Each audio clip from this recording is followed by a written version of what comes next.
अस्सलाम वालेकुम students, my name is Atika Gill and I am the CEO of AGS consultant. आज हम जिस टॉपिक के ऊपर बात करेंगे वो है कि स्टूडेंट्स को मैट्रिक के बाद इंटरमीडिएट करना चाहिए या ए लेवल्स करना चाहिए। ये एक ऐसा टॉपिक है जो मेरा ख्याल है जिस घर में भी स्टूडेंट्स जो हैं वो यूनिवर्सिटी में या कॉलेजेस में एडमिशन लेना चाह रहे हैं, वो एक दफ़ा डिस्कशन ज़रूर होती है। अब इसमें क्या है कि हम डिफरेंस कर लेते हैं, आज डिफरेंशिएशन करेंगे कि ए लेवल्स क्यों करना चाहिए और इंटरमीडिएट क्यों करना चाहिए। तो सबसे पहले बात शुरू होती है इनके करिकुलम से लेकर। जो इंटरमीडिएट वाले स्टूडेंट्स हैं उनका पाकिस्तानी एजुकेशनल बोर्ड के अकॉर्डिंगली जो इनका करिकुलम होता है वो डिज़ाइन होता है।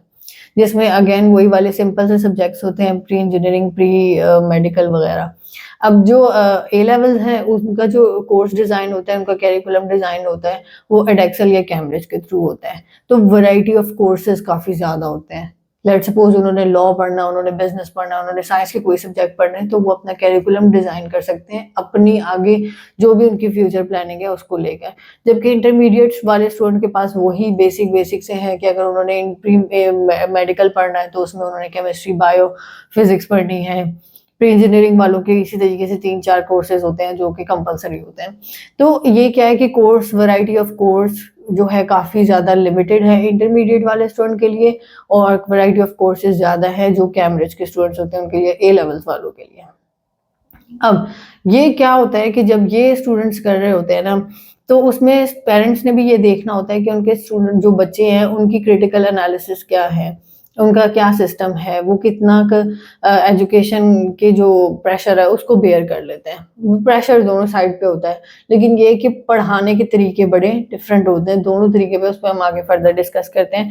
फिर उसके बाद बात आ जाती है ड्यूरेशन की। अब जो ड्यूरेशन है वो दोनों का ही एक जितना है, 2 साल में ए लेवल्स भी हो जाता है और 2 सालों में इंटरमीडिएट भी हो जाता है। तो ऐसे ड्यूरेशन का कोई डिफरेंस है नहीं दोनों में। फिर उसके हम बात बात कर लेते हैं कॉस्ट की। अब जब कॉस्ट है ना, वो दोनों एंड पे जो है वो हेल ऑफ डिफरेंस है दोनों में। जो ए लेवल्स वाले स्टूडेंट्स होते हैं ऑब्वियसली उनकी जो करिकुलम होता है वो डिज़ाइन इंटरनेशनली हुआ हुआ होता है, तो उसकी कॉस्ट भी ज़्यादा होती है। और जो इंटरमीडिएट वाले स्टूडेंट्स होते हैं उनकी कॉस्ट जो है वो बजट फ्रेंडली होती है, पॉकेट फ्रेंडली होती है। उनकी जो बुक्स वगैरह होती हैं वो भी इतनी महँगी नहीं आ रही होती। तो वो एज़ सच जो है वो नॉर्मली स्टूडेंट की जो पेरेंट्स हैं बेसिकली उनकी पॉकेट पे ज़्यादा नहीं पड़ रहा होता। अच्छा, उसके बाद बात आ जाती है कि रिकॉग्निशन क्या है दोनों की। जो ऑब्वियसली ए लेवल्स वाले स्टूडेंट्स हैं, ये तो ग्लोबली रिकॉग्नाइज्ड हैं। क्योंकि ये करिकुलम ही इस तरह का है कि अगर स्टूडेंट इंटरनेशनली डिग्री पढ़ रहा है तो वो इंटरनेशनली ही रिकॉग्नाइज्ड है। अगर पाकिस्तान में उसने एडमिशन लेना है किसी यूनिवर्सिटी में इसके बाद, तो फिर ये कि लम्स, आईबीए और इस तरह की यूनिवर्सिटीज़ जो हैं, जो हाई रैंक यूनिवर्सिटीज़ हैं, वो इनको ले लेती हैं। आसानी से ले लेती हैं, उनकी प्रेफ़रेंस इस तरह के स्टूडेंट्स होते हैं। लेकिन अब बात आ जाती है जो नॉर्मली जो ऑब्वियसली अब ये यूनिवर्सिटीज़ इस तरह की है कि ये अगेन ए लेवल से आपकी पॉकेट पे वो भारी हुई नहीं है, तो ये आगे यूनिवर्सिटीज़ में भी इसी तरीके से होती हैं। जबकि इंटरमीडिएट वाला स्टूडेंट जो है, उसको ईज़िली एडमिशन मिल जाता है। ये जीसी यूनिवर्सिटी हो गई हमारी, एग्रीकल्चर यूनिवर्सिटी हो गई, जो कि इतनी महँगी, ऑब्वियसली कुछ लोगों के लिए वो भी महँगी होती हैं, लेकिन ये है कि इन अगर हम कंपैरिज़न वाइज़ करें तो इनमें बहुत ज़्यादा फ़ीस का डिफ़रेंस आ जाता है। तो उस लिहाज से भी अगर आपका पॉकेट फ्रेंडली चाह रहे हो तो फिर वो उस हिसाब से आपकी जो ये वाली यूनिवर्सिटीज़ है ये ठीक होती है। अब रिकॉग्नाइज़्ड क्योंकि ये इंटरनेशनली हो जाती हैं, और हम इसके ऊपर किस तरीके से है कि फॉर एग्ज़ाम्पल आपका जो बच्चा है, उसकी क्रिटिकल एनालिसिस ठीक है, वो इंग्लिश अच्छे से समझ लेता है, वो अ, आगे उसको इतना मसला नहीं होता है इन चीज़ों में कि वो रट्टा सिस्टम में नहीं जाता। तो वो उनके लिए तो ठीक है, लेकिन जो बच्चा जो है पढ़ने में इतना ज़्यादा शार्प नहीं है, जो रट्टा लगाकर राज़ी है, तो उसके लिए भी इंटरमीडिएट ठीक है। मुझे ये चीज़ बताते हुए बड़ी तकलीफ़ होती है कि जो मैंने इंटरमीडिएट के स्टूडेंट्स जो हैं माशाल्लाह अच्छे नंबर्स देते हैं, 95% 96 परसेंटेज ली होती है, लेकिन उनके पास critical analysis, critical thinking, research wise कुछ भी नहीं है। वही बुक खोली है, उसके रट्टे मारे हैं, तो और वो उस उतने नंबर्स ले जाता है।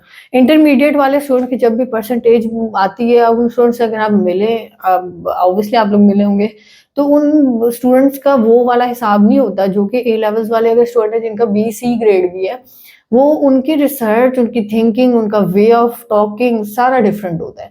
वजह क्या है इसमें? कैरिकुलम का डिफरेंस, अगेन हम दोबारा बैक टू पॉइंट 1 आ जाते हैं।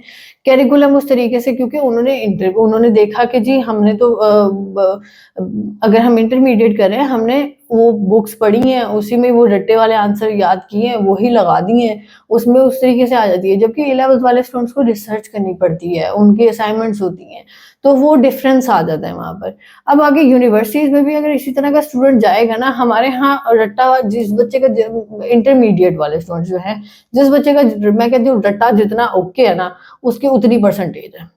तो ये गलत है। किताबी कीड़ा नहीं बनना होता, आपने देखना होता है कि बुक्स बेसिकली आपकी नॉलेज को एनहेंस करने के लिए होनी चाहिए। लेकिन हमारे यहाँ कैरिकुलम ही नहीं चेंज करते, तो वही टीचर भी पकड़ के पढ़ा देते हैं, और वही आगे बच्चों का भी वही चलता जा रहा है। इसीलिए हम कहते हैं पता नहीं हमारे स्टूडेंट्स को क्या प्रॉब्लम है, पढ़ते तो बहुत है लेकिन दुनिया, पाकिस्तान में चेंज कुछ नहीं आ रहा, दुनिया आगे को जाई जा रही है, यही रीजन है। टीचिंग स्टाइल इसी तरीके से डिफरेंट हो जाता है। अब फॉर एग्जांपल एक स्टूडेंट है जिसने ए लेवल्स की है, वो क्रिटिकल एनालिसिस वाला है, वो जाकर जब एग्री में जाके बैठ जाएगा तो ऑब्वियसली उसके लिए वहां पर कोप अप करना मुश्किल हो जाएगा। और यही अगर हमारा स्टूडेंट इंटरमीडिएट वाला जिसने जिंदगी में रट्टे के अलावा कुछ नहीं किया, तो वो जब जाके आईबीए में बैठेगा तो उसको क्या समझ आएगी उधर, तो वो ऑब्वियसली एक दफा वो तो हो जाएगा ना कि ये कौन सी दुनिया है, और ये कौन से सब्जेक्ट्स हैं, और ये किस तरीके से पढ़ने हैं, इसको किसके साथ खाते हैं। तो इस तरह की चीजें हो जानी है। एग्जामिनेशन सिस्टम जो है यहाँ पर बोर्ड का वही वाला है, जो एग्जामिनेशन सिस्टम दूसरा वाला ए लेवल्स का होता है, उनका थोड़ा सा डिफरेंट होता है, उनका इंटरनेशनली होता है, तो वो भी एक डिफरेंस आ जाता है। अच्छा, अब सूटेबिलिटी क्या है अगर आपने करियर गोल्स की तरफ जाना है। अगेन ये एक मेजर क्वेश्चन है जो कि स्टूडेंट के माइंड में होता है। अगर तो आपने बेटा ये सोचा है कि आपने ए लेवल्स के आपने पाकिस्तान में किसी गवर्नमेंट जॉब पे लगना है, आपने यहाँ पर एमबीबीएस करना है, आपने सीएसएस करना है, आपने इस तरह की चीजें करनी है कि जिसमें आपका पाकिस्तान में आगे फर्दर फोकस रहे, तो फिर तो आप कर लो। आईएसएसबी के आपने वो देने पेपर्स देने हैं, तो फिर तो ठीक है, फिर आप पाकिस्तान में रहो, आप इधर की ये इंटरमीडिएट पढ़ लो। फिर बेहतर यही है अगर ए लेवल्स वाले भी हो ना तो भी इंटरमीडिएट करो, क्योंकि मतलब नहीं है, मकसद नहीं है। बाद में इक्वलेंसी लेनी पड़ती है, आईपीसीसी से भी लेनी पड़ती है, वो फिर मार्क्स के आगे पीछे चक्कर होते हैं, तो वो एक बड़ा मसला करती है। तो फिर तो ठीक है, फिर आप इंटरमीडिएट करो, ये करो, घूम ले लो। लेकिन अगर आप ये देख रहे हो कि आपने अब्रॉड एजुकेशन के लिए जाना है, तो फिर बेहतर यही है कि आप जो है ए लेवल्स को करें। थोड़ा मतलब इस टाइम पर मुश्किल उठा लें, लेकिन आप कर लें, क्योंकि उसकी रीज़न क्या होती है कि अगर आप ए लेवल्स के बाद आप इंटरनेशनली किसी भी यूनिवर्सिटी में जाते हो, तो आपको एक तो फर्स्टली ये है कि अगर आपका सी ग्रेड भी है इंग्लिश में, तो आपको आइट्स का वेवर होता है। अब वैसे ए लेवल्स वाले स्टूडेंट्स को आइट्स करने में मसला भी नहीं होता है, इंटरमीडिएट वालों के लिए एक पूरा पहाड़ होता है। लेकिन ये कि आप जो है अगर अब्रॉड एजुकेशन के लिए देख रहे हो, तो फिर आप ए लेवल्स को चूज करो। एक तो ये चीज हो जाती है कि अगेन आपको आइट्स की वेवर मिल जाती है, दूसरी चीज ये होती है कि आपको वहाँ पे फाउंडेशन ईयर नहीं लगता, डायरेक्ट बैचलर्स में एंट्री हो जाती है। जो कि उसके अलावा ये है कि अगर आप इंटरमीडिएट वाले स्टूडेंट्स हैं, जो इंटरमीडिएट वाले जा रहे होते हैं कि अच्छा हमने बाद में भी बाहर जाना है, तो फिर आप अगर 2 साल पहले से अपने ऊपर अच्छी मेहनत कर लोगे, तो आपको वहां जाकर थोड़ा सा मसला कम होगा। किस तरीके से, एक तो वहां जाकर आप कैरिकुलम के साथ कोप अप कर लोगे, दूसरी चीज ये आपको फाउंडेशन ईयर नहीं लगेगा। फाउंडेशन ईयर क्या होता है, बेसिकली एक एक्स्ट्रा ईयर होता है जो कि आपने बाहर जाके लगाना होता है, क्योंकि अगेन वो आपको आप बेसिक्स पढ़ा रहे होते हैं जो कि आपने ए लेवल्स में मिस की होती है। तो और फाउंडेशन ईयर स्टूडेंट्स जो हैं वो एक यूके में फाउंडेशन ईयर वाले स्टूडेंट्स की एक अलग स्ट्रगल है, या हम किसी और भी कंट्री में डिस्कस करें तो वो फाउंडेशन वाले ईयर के जो स्टूडेंट्स होते हैं उनके लिए काफ़ी लंबी स्ट्रगल होती है, आपका 1 साल बच जाता है। तो ये सारी चीज़ें इन शॉर्ट कंक्लूजन वाइज, बाहर जाना है और या यहाँ पर पाकिस्तान में हाई रैंक रिकॉग्नाइज्ड यूनिवर्सिटीज़ में जाना है, तो फिर तो आप ए लेवल्स करो। अगर पाकिस्तान में रहकर आपने यहाँ पर किसी गवर्नमेंट जॉब पे जाना है, या आपने यहाँ पर सोचा हुआ है कि आपने इन द फ्यूचर सेटलमेंट लेनी है, then you can go for the intermediate. This is all for now. Although ये जो वीडियो है ये इससे रिलेटेड नहीं थी स्टडी अब्रॉड से लेकर, लेकिन ये हम ऑब्वियसली हम लोगों का डिपार्टमेंट एजुकेशन का डिपार्टमेंट है, तो ये एजुकेशनल वाइज एक इंफॉर्मेशन थी जो कि मेरा ख्याल है हर स्टूडेंट को रिक्वायर्ड होती है। इससे रिगार्डिंग अगर आपको हमसे कोई भी क्वेश्चन हो, ऑब्वियसली हम आपको गाइड करेंगे करियर अपॉर्चुनिटी वाइज। और इसके अलावा अगर आप हमसे फ्यूचर अब्रॉड स्टडीज़ के लिए कोई इन्फॉर्मेशन लेना चाहते हैं तो आप हमारे गिवन नंबर्स पे कांटेक्ट कर सकते हैं। This is all for now. Thank you so much for watching this video. Please do subscribe our channel. अल्लाह हाफिज़।